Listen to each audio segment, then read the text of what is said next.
about to hear is true. Only the names have been changed to protect the innocent. NBC brings you Dragnet.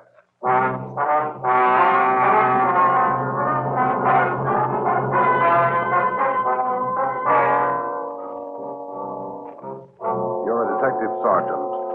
You're assigned to homicide detail. A 22-year-old girl has disappeared. A letter has been received. It demands $30,000 for the girl's return. The letter is signed The Wolf. Your job, get him. Dragnet, the documented drama of an actual crime, investigated and solved by the men who unrelentingly stand watch on the security of your home, your family, and your life. For the next 30 minutes, in cooperation with the Los Angeles Police Department, you will travel step by step on the side of the law through an actual case, transcribed from official police files. From beginning to end, from crime to punishment, Dragnet is the story of your police force in action.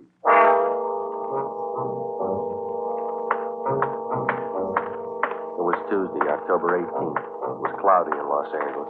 We were working the night watch out of homicide. My partner's Ben Romero. The boss is Ed Backstrand, chief of detectives. My name's Friday. I was on the way back from the stats office, and it was 3:26 a.m. when I got to room 42. Homicide. Got those mud gas for you. Here they are. Thanks, Harris. Backstrand leave yet? In a minute, I'm going out with him.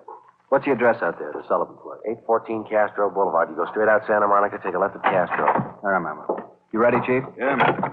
Friday, you call Romero yet? Right now. Get on it. This one we don't fool with. Yeah. Come on, Harris.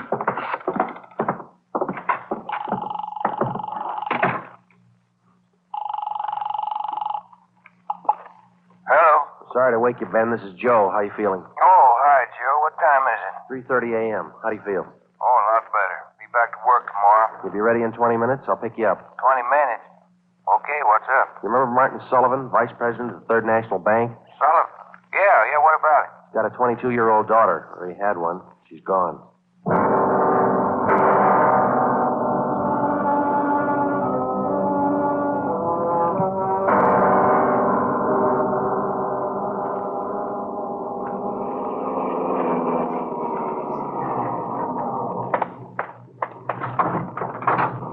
Look, you made good time, Joe. Where are we headed? Sullivan home out on Castro Boulevard. Ed's out there now with Harris. Any leads to work on? No, nothing so far. The girl disappeared a little before 1 o'clock yesterday afternoon. At 11 last night, he got a letter. They want $30,000. Sullivan hasn't got that kind of money. Yeah, I know it. Poor guy's almost out of his mind. Fill me in. How did it happen? Well, the guy took the girl out of business school. He had her called out of class. Told her father was sick, said he was a friend of the family. Well, how about the teachers? What was their story? Said the girl didn't want to go with the man at first, but he finally talked her into it. Kept telling her father was dying. That's about as low as they come. Yeah. Did he use a car? Witnesses said it was a blue sedan. They didn't get the license number or the make. Did they remember what the guy looked like? About 5'9", 160, brown suit, dark hair. Nothing else? No. Here's a copy of the letter. The usual. Read it. Yeah. I have your daughter, Judy. Get, what's that? $30,000. $30,000 quick if you want her back alive. Don't call police or I'll kill her. Contact you later. Signed, what was it? The Wolf. Oh, Wolf, huh? I could think of a better name. Come on, here we are. Who's got the original note, Joe? Lee Jones down at the crime lab. He's checking it for prints and handwriting. Well, if he was... Oh, hi, David. Right on the house, boys. Just wait for you. Thanks, Dave.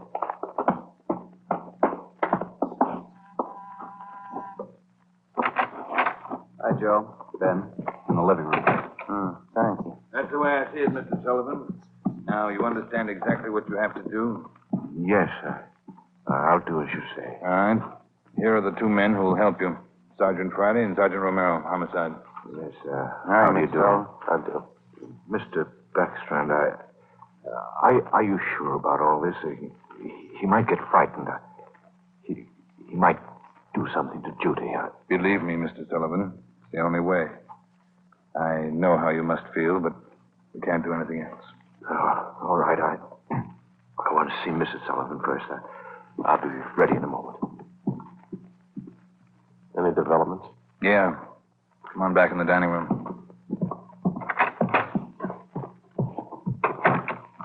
There it is on the table.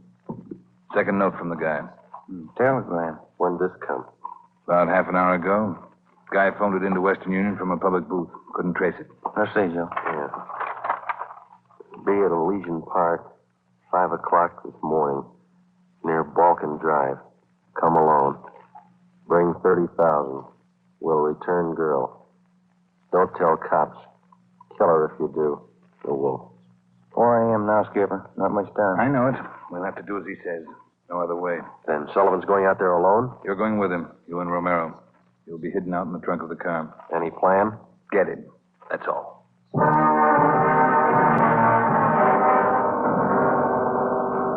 Ben and I went out the back door and into the Sullivan garage. We jammed ourselves into the trunk compartment, and Harris closed the door on us. The latch was fixed so that the door could be pushed open from the inside. A few minutes later, Mr. Sullivan came out, got in the car, and we drove off. At 3 minutes to 5, we pulled up at the meeting place in Elysian Park. We waited. Nothing happened. At 5 minutes past 5, it started to thunder. That's all we need now. Thunderstorm. Stuff in here in this trunk, isn't it? Oh, yeah. Ben, listen. Sullivan? Must be. Wonder if he's seen anything. Sounds like he's pacing up and down alongside the car, doesn't it? Now, listen. Can't hear anything else. Can you? No, we better stay under cover. Yeah.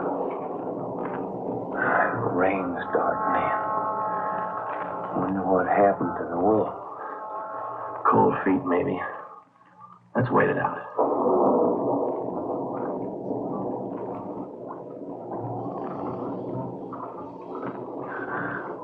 Joe, Yeah.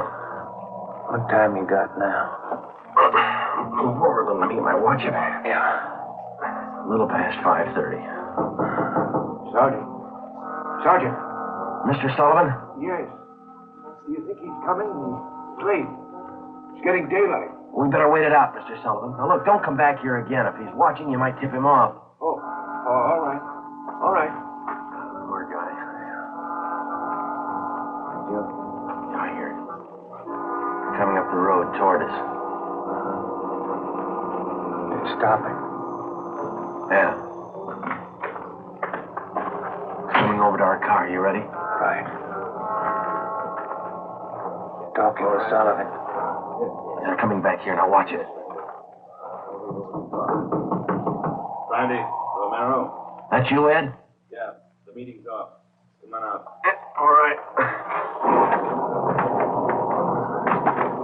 Got a cramp in my leg. I'm cramped all over. Mr. Sullivan, drive back home. We'll contact you there. All right, Chief.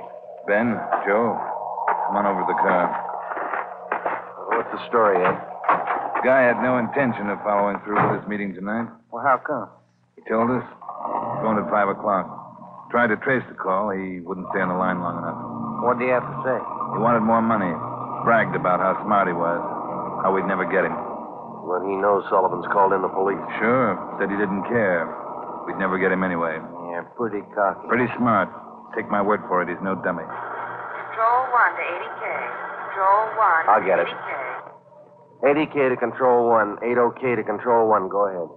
80K, go to your office, code 3. Go to your office, code 3. GM Major 6. All right, Romero. Let's roll.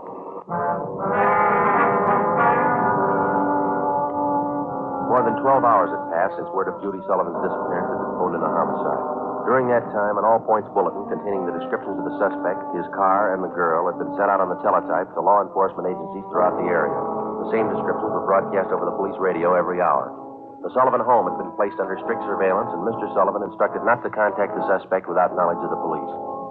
He'd raised almost $10,000 in cash to buy him off. The serial number on each one of the bills had been copied by a police stenographer and then rechecked by a homicide officer. So far, the Wolf, as he called himself, had made 3 separate contacts, but he'd covered his tracks well. We knew that he was somewhere in the city, 500 square miles of it, and we knew we had to find him fast. It was 18 minutes past 6 when we got back to homicide. Hi, Chief. Fellas. You got something for us, Mac? Here, this letter. Special delivery. Came in about 25 minutes Can ago. I see that, Mike? Stay away from Sullivan. If the kid's found dead, it's your fault. Stay away, the Wolf. All right, Mike. Get it over to the crime lab and have Lee check it for prints. Right, Chief. Will you find any prints on the second note, Mike? 2. Running through R&I now. Friday, Romero, get down there and see if they got a make. Right, Ed. Let's go, Ben. Who's watching the Sullivan house beside Harry? Carpenter and Davis. Backstrand's afraid the girl's father will try to make a deal with the guy. Has he tried it yet? No, he hasn't yet. You couldn't blame him if he did. Worried sick. Oh, yeah. Here we are. Hi, fellas. Just coming down to see you. You got something, Larry? Those 2 prints Lee Jones listed off that letter got a make on them from the single print file. Good, Larry. Let's see, huh? There it is. Pull the whole package on him. Donald Alfred Kiefer. Looks like a real bad one, doesn't he?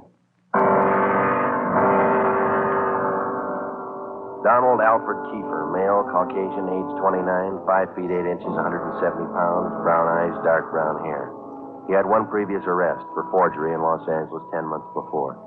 Kiefer's occupation at the time of his arrest was listed as bank clerk at the Third National Bank. Ben went back into the files and pulled the crime report. Then we called Ed Backstrand. There's the answer, Skipper. At the time Kiefer pulled that forgery job at the bank, Mr. Sullivan was one of the vice presidents. Go on. Sullivan was the one who preferred charges against Kiefer, and so did he was prosecuted. Where's this Kiefer now? Let me see. He was placed on probation, and on May 16th this year, he returned to his home in Omaha, Nebraska. That's 1380 Mackinac Avenue. All right, Romero. Get Omaha on the phone and have them check out Kiefer. Right, Skipper? Friday, take Kiefer's package and this note down to Don Myers. Have him check the handwriting. And get over to the crime lab and see what Jones lifted off that last letter we got. All right, Ed. The faster we work, the faster we'll put this guy behind bars. Now move.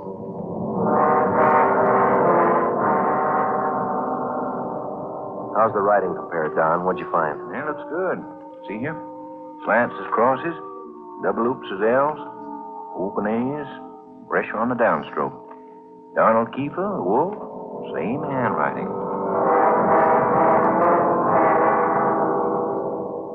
Lifted 3 prints off this last note, Joe. Brought them out with the iodine fume gun.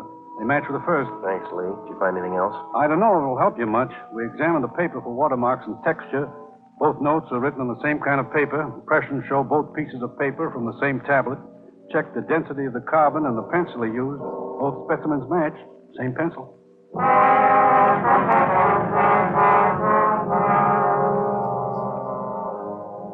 By mid-afternoon, Donald Kiefer's description had been broadcast throughout the area. Bulletins were dispatched to all departments, and an APB was teletyped for the entire state. Men were stationed at every post office in the city to watch for notes that might come through the mail. The bus depots, railroad terminals, the airports, and all the main roads leading out of the city were under strict surveillance. The entire Los Angeles area was broken down into single square-mile districts, and a house-to-house canvass was started. A squad of men were assigned to cover each square mile. Outlying towns and cities were requested to do the same. By 5 o'clock that afternoon, the greatest Dragnet operation in the history of the city was underway. We were sure Donald Kiefer was somewhere inside. At 12 minutes past 5, Ben got the call back from the Omaha police. Yeah, I got it. 6 X-ray 419. Nebraska plate, right. Well, thank you a lot. Yeah, bye. They had a make on the car. Lots more. The Omaha cops looking for Kiefer, too. Want him for a robbery there 2 months ago. Yeah? In that robbery, he used a stolen 1939 blue sedan. Nebraska license plate, 6 X-ray 419. How about his family and his friends back there? They all been checked? Yeah. Well, get that car description to communications, huh? APB, teletype, and broadcast. I'll tell Ed. Yeah, right, Joe. Right in, Romero. Yeah, Ed. What are you tied up with? Well, just got a call from Omaha. Make on Kiefer in the car. Give it to me. You two get out to the Sullivan house fast as you can. See Harris. What's happened, Skipper? Mudd and Sullivan's disappeared.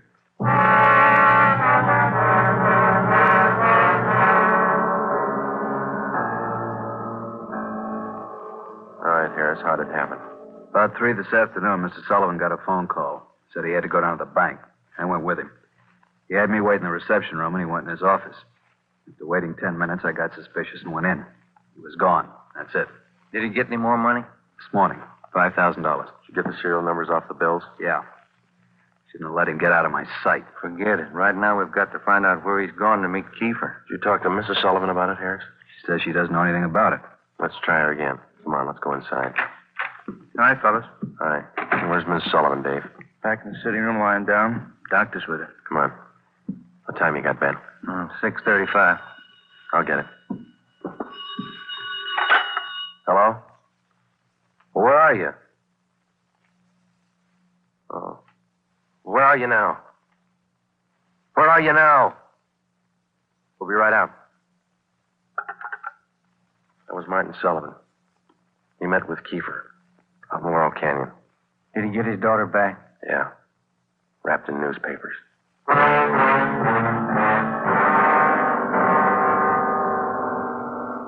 All cars in the area were notified that a contact had been made with Kiefer. We got in the car and drove out to Laurel Canyon. The entire area had been blocked off. We found Martin Sullivan standing in the middle of the road at the end of East Winding Way. 500 feet down the hill was a private residence where Sullivan had telephoned us. It was the only building in the immediate vicinity. A few yards beyond the point where East Winding Way ended, back in a clump of tall grass, we found the body of Martin Sullivan's daughter. We notified the crime lab, Chief Backstrand in the coroner. Despite a severe state of emotional shock, Martin Sullivan tried to tell us the story. He said Judy was all right. I believed him. I wanted her back. Judy.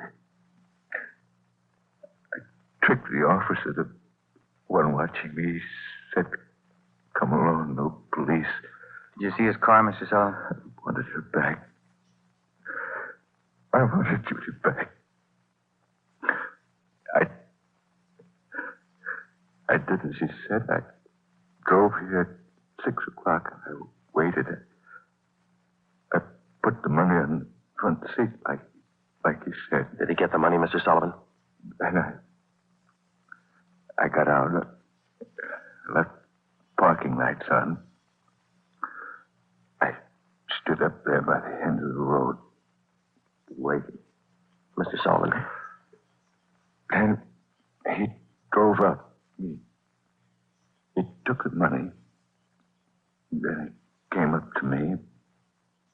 He had a gun. I wanted Judy back. He had a gun. Did you see his car? He said she was up there, beyond the road, tied to a tree. I wanted her back. Mr. Sullivan, did you see his car? I went to look for Judy. He drove away. She wasn't there. By the tree. Couldn't find her. On the way back, I saw her bundle on the way back.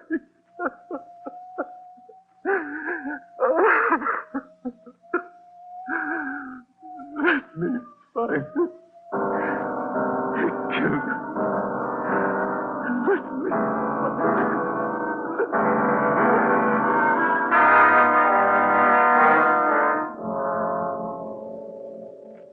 Before he went into a state of complete collapse, we showed Martin Sullivan a picture of Donald Alfred Kiefer.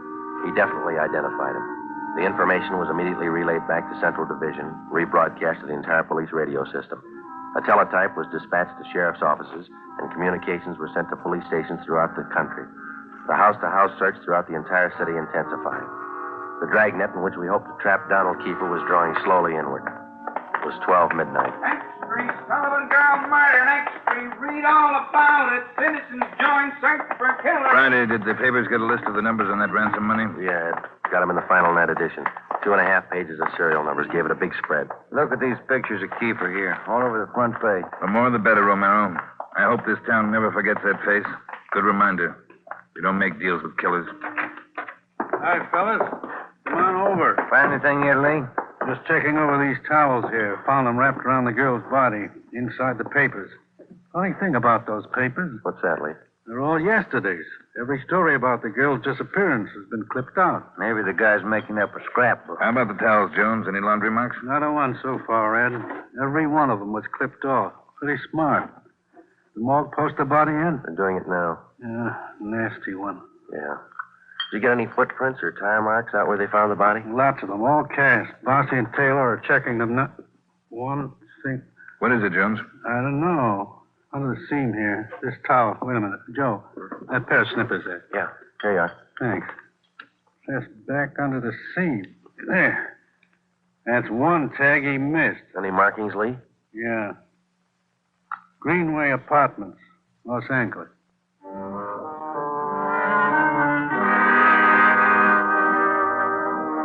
One look at the apartment was enough. In an adjoining garage, we found the car which Kiefer had used, a blue sedan. Nebraska license plate 6X-ray 419. When we got back to the office, Chief Backstrand immediately issued a cancellation of the want order for the blue sedan, and then he ordered a detail of men to stake out the car in the event Kiefer decided to come back for it. Here's the coroner's report, Joe. Oh, let's see it. Cause of death, strangulation. Time of death, Monday, October 18th, approximately 2 p.m. 1 hour after he grabbed her? That can't be right. Skipper in his office? No, he's out for a minute. Hey, Joe, Ben, take the call off 2503, will you? Thanks, Mike. Right. Would you give me the call on 2503, please? Thanks. Hello? Yeah. Yeah, when? We'll be right over. Some of the ransom money, Ben, just showed up. Beverly and Highland. Come on.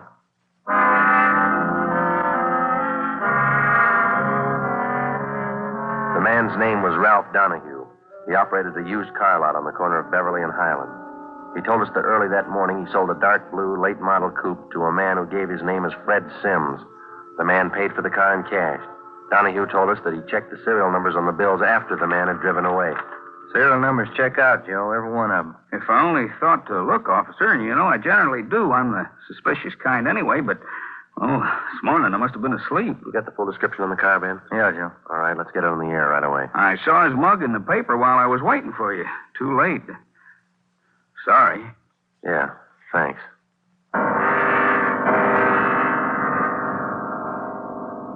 At 10 minutes past 3 that afternoon, another piece of the ransom money turned up at a busy downtown department store. The clerk was unable to remember who gave her the bill. The detail throughout the general downtown area was strengthened. The house-to-house search of the entire city for Judy Sullivan's murderer went on. The afternoon dragged into the early evening. At 20 minutes to 7, Ben and I had a hamburger and a cup of coffee in the drugstore at East Broadway and 3rd. And then we got back in the car, checked with communications, and started cruising the neighborhood again. At 9 minutes to 8, a man answering the description of Donald Kiefer was seen crossing Sunset Boulevard just below Highland. 7 minutes later, the same man was reported near the intersection of Hollywood Boulevard and Las Palmas. Communications relayed the information. At 21 minutes past 8, our car, 80K, along with a dozen others, were concentrated in the Hollywood Boulevard area from Gower Street to La Brea, Franklin Avenue to Santa Monica Boulevard. At 24 minutes past 8, another piece of the ransom money was passed at a cigar store on the corner of Hollywood Boulevard and Hawthorne Street.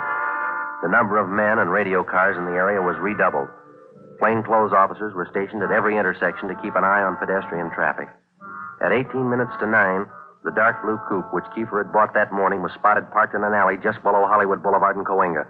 We called Ed Backstrand. City Hall. 2503. 2503. Chief of Detectives Office, Anna. It's Friday, Mike. Chief there? Yeah, wait a minute. Just going out the door. Ed, it's for you. Backstrand? Friday, Ed. Just spotted Kiefer's car, the one he bought this morning, parked in an alley off Cahuenga. Harris and I are on our way up there now. We'll take care of the car. You take care of this call. Just came in. What do you got? The theater on the corner of Hollywood Boulevard and Fairview. The girl in the box office just took in a $10 ransom bill. Yeah? She got a good look at the man who passed the bill. She says it's Kiefer.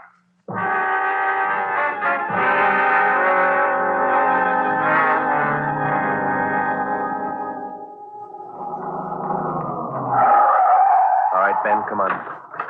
Yeah. You got the list of serial numbers? Right here. Let's check at the window.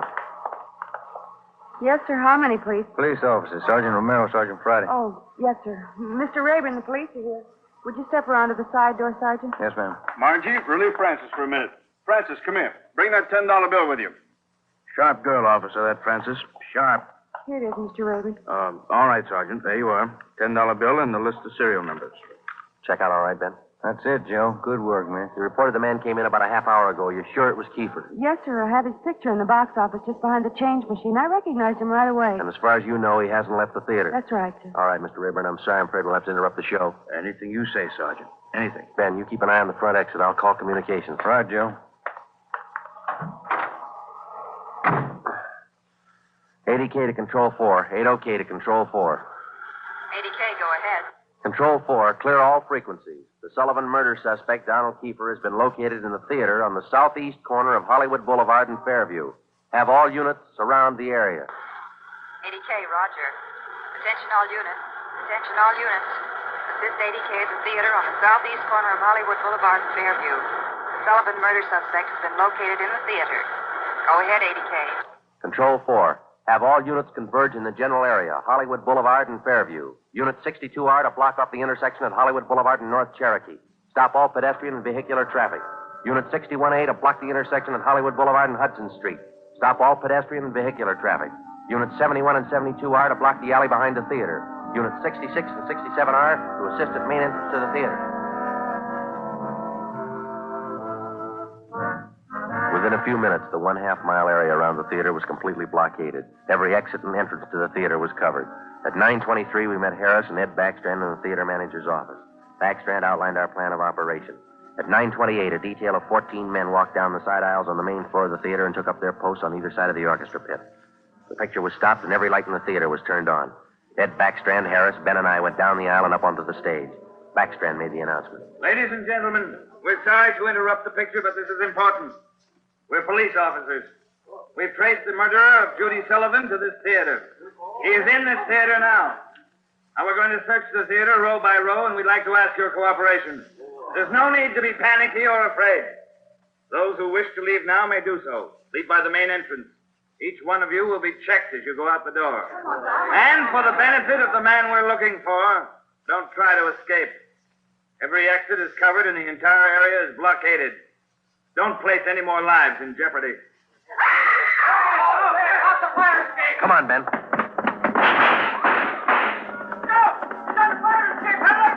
Backstage, Joe. We can make it from there. All right, let's go. Come on, hustle it, Ben. Yeah. The next building. You'll probably try to jump for it. All right, watch it. I think this door leads out to the roof. There he goes. All right, keeper, hold it. Don't shoot, I give up. Throw your gun down. Over here. Don't shoot. Don't. Let's get him. All right, coppers. I got it figured. They won't top me for this. Didn't know what I was doing. Put the cuffs on him, Ben. Get away from me, you crumb! You shouldn't have hit him, keeper.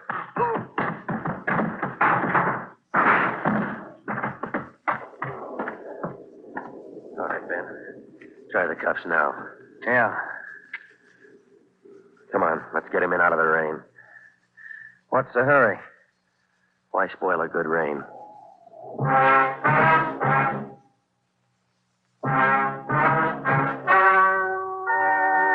The story you have just heard is true. Only the names were changed to protect the innocent.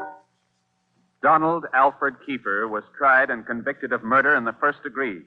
He was executed in the lethal gas chamber at the state penitentiary.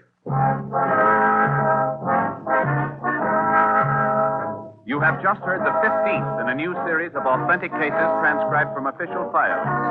Technical advice for Dragnet comes from the Office of Acting Chief of Police, W.A. Wharton, Los Angeles Police Department.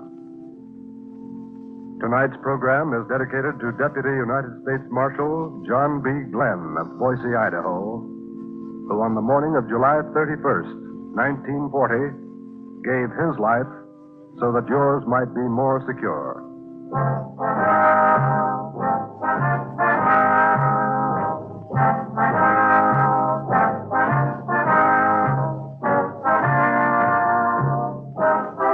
Dragnet came to you from Los Angeles. Theater Guild on the Air returns tomorrow night on NBC.